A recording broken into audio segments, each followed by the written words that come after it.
देश में जब से नई संसद भवन का उद्घाटन हुआ है तब से ही चर्चा का विषय बना हुआ है, पर जिसकी सबसे ज़्यादा चर्चा हो रही है वो है अखंड भारत की म्यूरल आर्ट।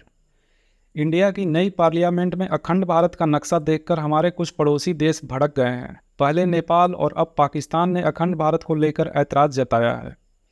पाकिस्तान की विदेश मंत्रालय की स्पोक्स पर्सन मुमताज़ जहरा बलूच ने कहा है कि इंडियन पार्लियामेंट की नई बिल्डिंग में दर्शाए गए अखंड भारत में पाकिस्तान और अन्य पड़ोसी देशों के इलाके को भी दिखाया गया है।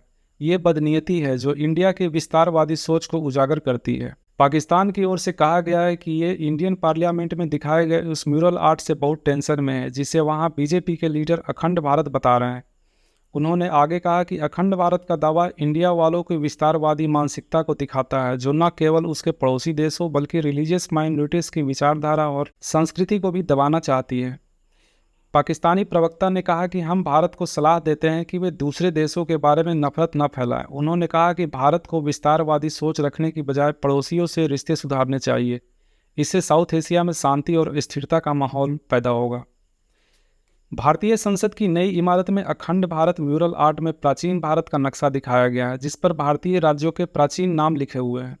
इस म्यूरल आर्ट में वर्तमान के अफगानिस्तान, पाकिस्तान, मालदीव, श्रीलंका, म्यांमार, बांग्लादेश और भारत को एक साथ देखा जा सकता है, जिसके उत्तरी हिस्से में मानसेहरा, तक्षशिला, उत्तरापथ, पुरुषपुर, कामपुर और प्राग ज्योतिषपुर को दिखाया गया।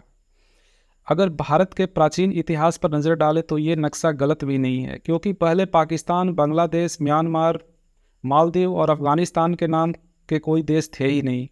इनकी स्थापना तो पिछले 1000 साल के अंदर ही हुई है और पाकिस्तान बांग्लादेश के गठन को तो 100 साल भी पूरे नहीं हुए हैं।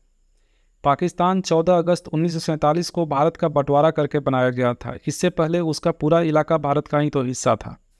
इसलिए भारतीय संसद में दर्शाए गए आर्ट में आज के पाकिस्तान के कई इलाके जैसे तक्षशिला, सिंधु, पुरुषपुर, उत्तरापथ को दिखाया गया है, जो प्राचीन काल में अखंड भारत का ही हिस्सा थे।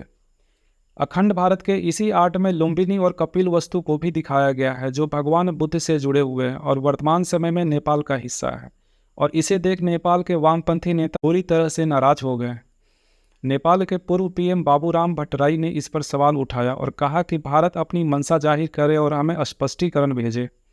चीन समर्थक केपी शर्मा ओली तो कुछ ज़्यादा ही आग बबूला हो रहे हैं। ओली ने कहा, भारत जैसा देश जो खुद को एक प्राचीन और स्थापित देश के रूप में देखता है और लोकतंत्र के एक मॉडल के रूप में नेपाली क्षेत्रों को अपने नक्शे में रखता है, उसे उचित नहीं माना जा सकता। फिलहाल भारत ने पाकिस्तान और नेपाल के भड़कने पर अभी तक कोई रिएक्शन नहीं दिया। वैसे भी जो अखंड भारत का नक्शा हमारे नए संसद भवन में लगाया गया है वो बस हमारा इतिहास है, जो मौर्य सम्राट अशोक के समय था, और इसका मतलब ये बिल्कुल नहीं है कि भारत अब अपने क्षेत्र का विस्तार करना चाहता है।